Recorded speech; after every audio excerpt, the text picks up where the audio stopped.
So hello guys, good day. So for today's video guys, ubani ko ninyo sa ato ang kusina guys. Magluto ta. Tara.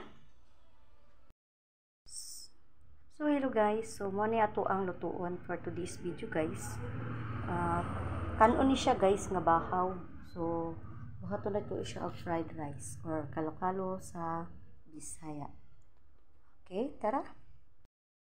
So ato nang gisawan nato ang lamas guys. Ayan guys. So wala na ato ang kuan guys no ahos. So nato ni ato ang gulay. Mga gulay na siya guys.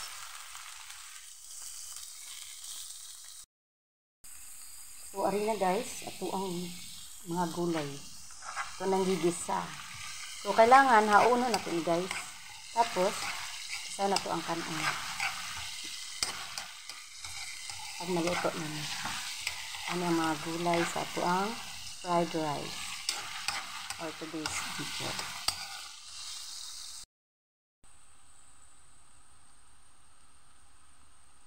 Ayan, nagbakal-bakal na siya guys. Natulat ng tao pila ka minuto. Kaya ato na siyang haunin.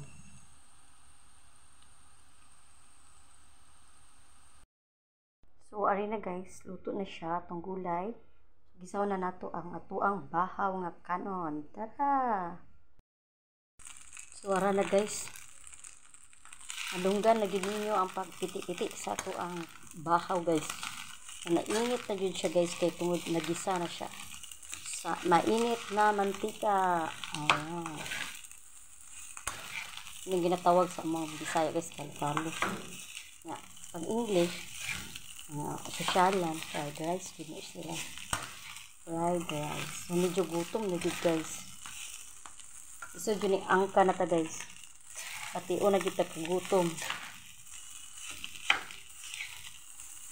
Ayan.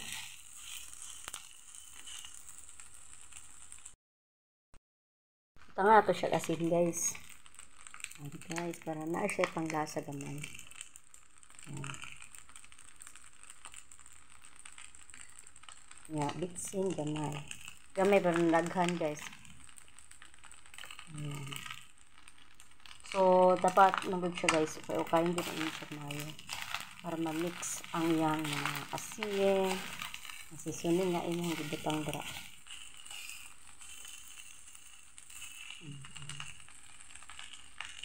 Piti-piti na guys. Ayan guys. Nabutang na ito siya itlog guys. Para mas more malami ang atong kalo-kalo.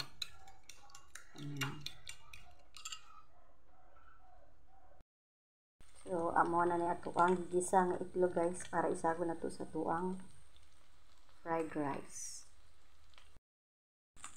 So guys, ilagay na to ang mga guys ng mga gulayon, itlog, nga to ang iprito da ina.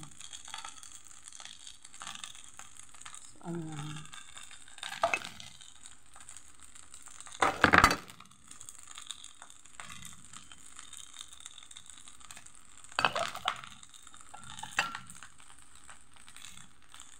Guys.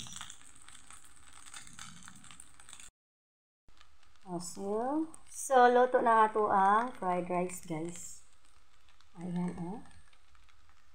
So, wala na sayang ato ang bahaw guys. So, hinanay lang ang diskarte sa inyong bahaw guys. Ayun niyo ipakaon dayon or ilabay. Try nyo kalo-kalo guys. Butangan nyo mga gulay, itlog, hinana. So, ano lang simpleng gulay. Simpleng luto for today's video. Salamat og amping kanunay. So daghang salamat sa inyong pagsuporta kanako kanunay guys. So amping kanunay, thank you for watching for this video. Bye bye, amping kanunay.